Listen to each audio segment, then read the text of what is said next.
Episode 11, Mencari Tahu. Lucy masih setia duduk di tengah-tengah berangkar kedua putranya. Atas permintaan Delano, ia ingin kamar anak-anak itu dijadikan satu, meskipun ia harus membayar 2 kamar.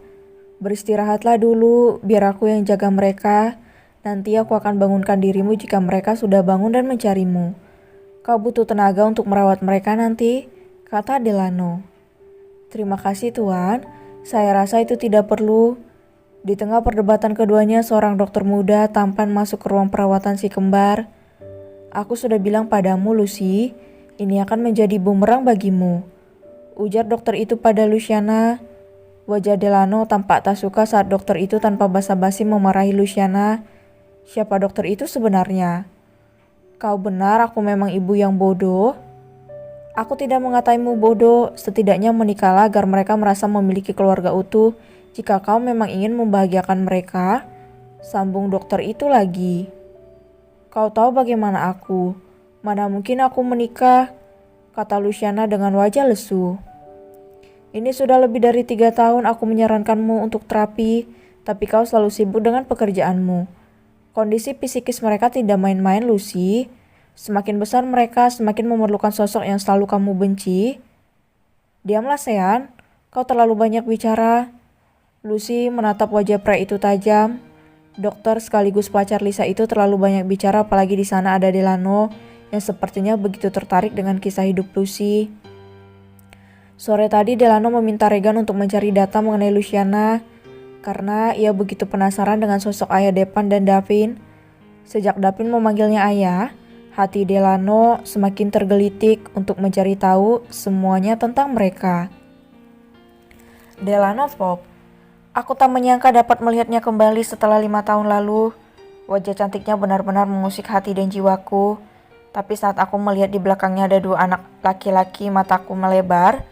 Wajah mereka mengingatkanku pada Karina. Mata mereka yang bulat benar-benar membuatku merasa jatuh cinta pada pandangan pertama pada mereka. Luciana begitu lembut memperlakukan kedua anaknya. Rasanya sifat barbarnya dulu sudah menghilang tak berbekas, berganti dengan sifat keibuan. Lagi-lagi aku benar-benar terpesona, namun ada hal yang kini bersarang di kepalaku. Jika dia sudah punya anak, berarti dia sudah memiliki suami. Aku akan mencoba memancingnya, siapa tahu aku bisa mengetahui sedikit tentang kehidupannya. Kau beruntung memiliki 2 anak yang manis seperti mereka. Wanita itu masih sibuk membuka buku catatan desainnya dan tidak memperhatikanku. Tentu setiap ibu akan merasa bersyukur memiliki anak semanis mereka. Kenapa suaranya bergetar? Apa dia gugup berhadapan denganku? Wajahnya merona hingga ke telinga benar-benar menggemaskan. Kenapa lama sekali? Bukankah katanya kau buru-buru? Sepertinya wanita ini mulai kesal denganku. Dia bahkan meraup meteran baju itu kasar. Saat dia mendekat, semerbak aroma tubuhnya membuatku terbuai harum menenangkan. Apa pekerjaan suamimu? Aku tidak punya suami, jawab wanita itu singkat. Namun jawabannya justru mampu menarik sudut bibirku. Kau janda? Setelah mendengar jawabannya, entah mengapa aku semakin penasaran dengannya. Selepas mengantarnya ke toko, aku meminta Regan untuk mencari tahu segala informasi tentangnya agar terobati rasa penasaran di hatiku. Beberapa jam menunggu Regan, aku semakin tak sabar untuk melihat hasilnya. Regan masuk dengan wajah yang tampak aneh menatapku. Namun aku tak peduli, aku hanya ingin segera mengetahui informasi tentang Lucy. Regan menyerahkan hasil penelusurannya. Saat aku membukanya, mataku langsung membelalak. Dia bukan janda, tanyaku sedikit bernada tinggi yang langsung membuat Regan tersentak kaget. Sepertinya dia sedang melamun. Iya Tuan, dia merantau seorang diri di kota ini dan tidak tercatat di KUA manapun namanya pernah menikah. Apa menurutmu dia wanita simpanan? Aku masih benar-benar dibuat penasaran. Menurut orang-orang di sekitar tempatnya tinggal dulu, Nona Luciana terkenal sangat menutup diri. Dia menjalankan bisnis online sejak kelas 1 SMA. Mereka juga mengatakan jika Depan dan Dapin itu bukan anak-anak Nona Lucy karena mereka tidak pernah melihat Nona Lucy hamil apalagi melahirkan.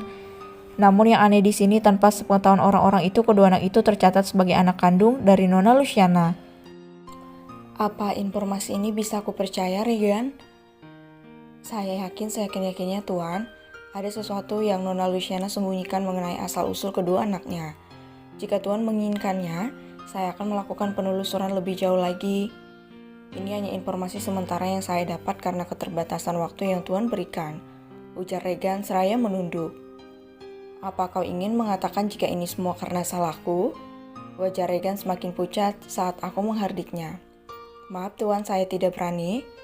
Aku butuh semua data lengkapnya dan jangan terlewatkan satu pun. Regan akhirnya keluar dari ruanganku. Kenapa mendadak hatiku sesenang ini mengetahui jika dia bukan janda? Autor Pop. Delano semakin yakin jika ada yang Luciana sembunyikan, dia akan mencari tahu semuanya. Jangan harap kau lepas dari pengawasanku, Nona, desis Delano dalam hati. Carissa tiba di sebuah apartemen mewah. Dia mengetuk pintu hingga seorang pria membukakannya untuknya dan tersenyum lebar ke arahnya. Hai Hani, ada apa dengan wajahmu itu? Apa kau gagal lagi? Pria itu meraih pinggang Carissa dan mendekapnya erat. Carissa menyadarkan kepalanya di bahu pria itu. Aku lelah sayang, mendekatinya rasanya akan sangat sulit. Keluh Carissa seraya memainkan jemarinya membentuk pola abstrak di dada pria itu. Pria itu menarik tubuh Carissa. Setelah menutup pintu, dia mendorong tubuh Carissa hingga jatuh terjerembab di atas sofa panjang. Tadi aku melihat ada anak kembar seusia anak Karina di kantor Delano. Apa kau yakin sudah berhasil menyingkirkannya? Tanya Carissa. Pria itu tersenyum semirik. Tentu saja sayang. Aku akan lakukan apapun untuk mendukungmu.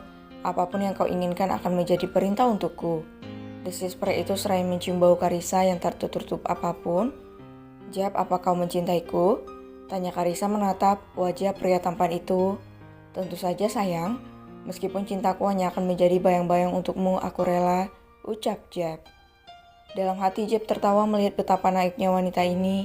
Ya, aku akan tetap menjadi bayang-bayangmu dan menikmati tubuhmu secara cuma-cuma.